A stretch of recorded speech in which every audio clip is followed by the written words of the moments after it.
3 ആൺകുഞ്ഞുങ്ങൾക്ക് ശേഷം ഒരു പെൺകുഞ്ഞിനു വേണ്ടിയുള്ള അവളുടെ മാതാപിതാക്കളുടെ കണ്ണുനീരിൻ്റെയും പ്രാർത്ഥനയുടെയും ഉത്തരമായിരുന്നു മരിയ. അവളുടെ ജനന സമയത്ത് ഒരു പ്രകാശതാര ആ സ്ഥലത്ത് തെളിഞ്ഞു എന്ന് പറയപ്പെടുന്നു. 1976 ജനുവരി ഒരു ആന്തരിക ശക്തി എസ്പാരൻസോടായി. മാർച്ച് 25-ാം തീയതി അവൾക്ക് പരിശുദ്ധ കന്യകയുടെ ഒരു ദർശനം ഉണ്ടാവുമെന്ന് പറഞ്ഞു. ആ സമയം ഈയൊരു ധന്യമുഹൂർത്തത്തിനായി അവൾ തന്നെ ഒരുക്കിക്കൊണ്ടിരുന്നു. മാർച്ച് 25-ന് ഏതാണ്ട് രാവിലെ 8:30 പരിശുദ്ധ കന്യക അവൾക്ക് പ്രത്യക്ഷപ്പെട്ടു.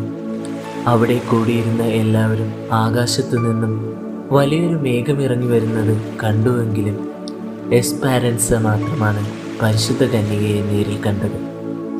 അവൾ പറയുന്നു, അവൾ അതിമനോഹരിയായിരുന്നു.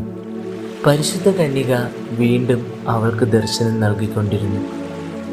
എവിടെയൊക്കെയോ എപ്പോഴൊക്കെ ദൈവത്തിന് ആവശ്യമുണ്ടോ അവിടെയൊക്കെ പരിശുദ്ധ കന്യക ദർശനം നൽകുന്നു.